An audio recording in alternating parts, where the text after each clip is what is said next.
Now it is time to begin the one-way ANOVA.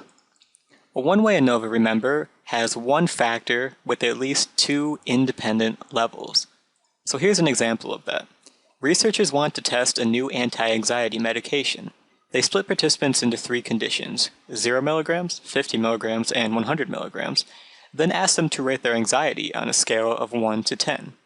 Are there any differences between the three conditions using an alpha of 0.05?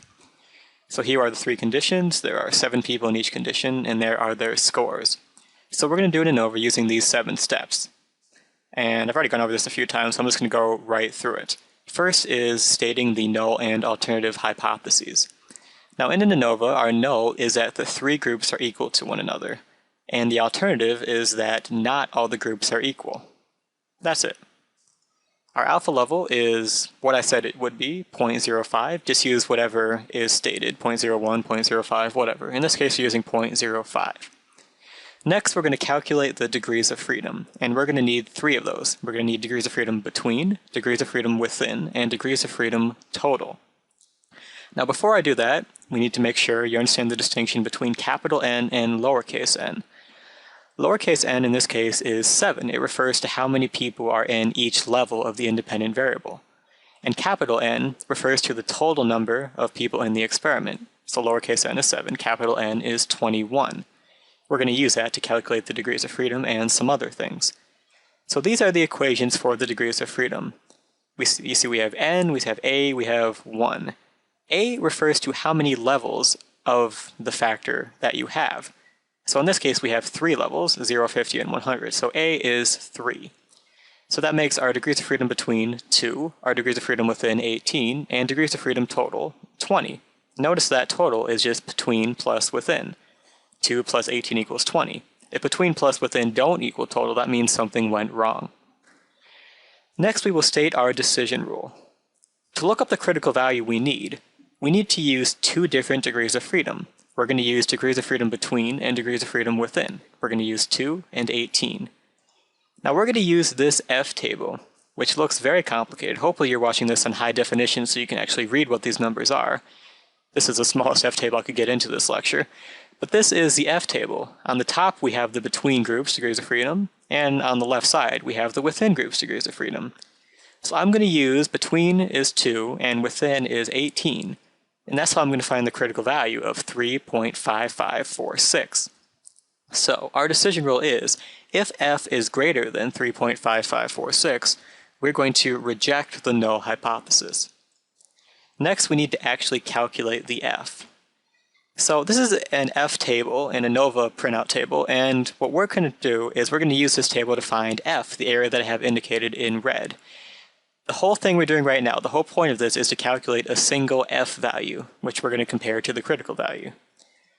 So I'm going to put in the degrees of freedom that we already know, 2, 18, and 20. And next we're going to calculate the sum of squares. We're going to need sum of squares between, sum of squares within, and sum of squares total.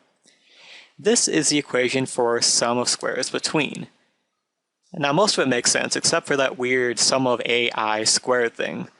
Really what that means is you're going to take the sum of each level, square it, and then add those together. It'd be easier for me to show you, which I'm going to do. You're going to take the sum of each of the 3 groups. You're going to get 57, 47, 21.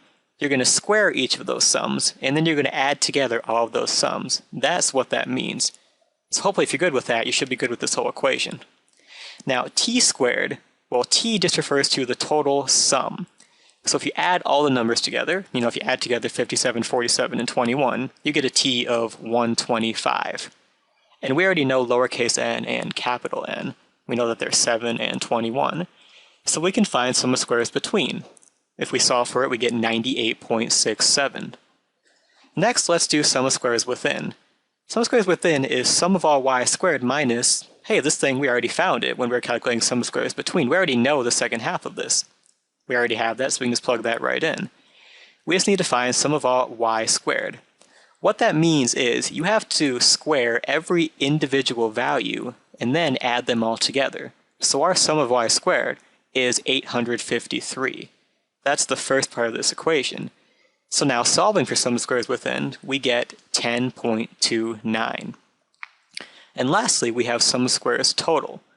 Now the nice thing about this is both parts of it, the sum of y squared and t squared divided by n, we already found both of those.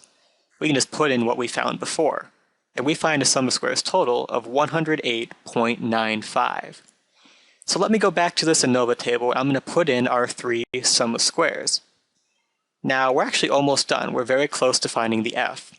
Now the f, in order to find it, it's just ms between divided by ms within. That means mean square. So mean square between divided by mean square within. We just have to find those two things. And if we have those, we have f. Now these are the equations for mean square between and mean square within. All you have to do is take the sum of squares and divide it by the degrees of freedom. So like to find mean square between, you just take 98.67 and divide by 2 and get 49.34. Same thing within, you just take 10.29 divided by 18 and get 0.57. And now that you have both of those mean squares, you can just divide them to find an f. And we get an f of 86.56. Now everything we've done so far, it was just to get that f. And now we're going to go back to our decision rule, which was if f is greater than 3.5546, reject the null hypothesis. We found an f of 86.56, so that means we are going to reject the null hypothesis. Our conclusion in this case would be the three conditions differed significantly on anxiety level. And then the official way of writing that would be f218 equals 86.56, p less than 0.05. Now we just know that the groups are different somehow. We don't know where they're different. To actually figure that out, we would have to do a post-hoc test. But from this one-way ANOVA, we did discover that there is a difference somewhere among these three groups. And that is a one-way ANOVA.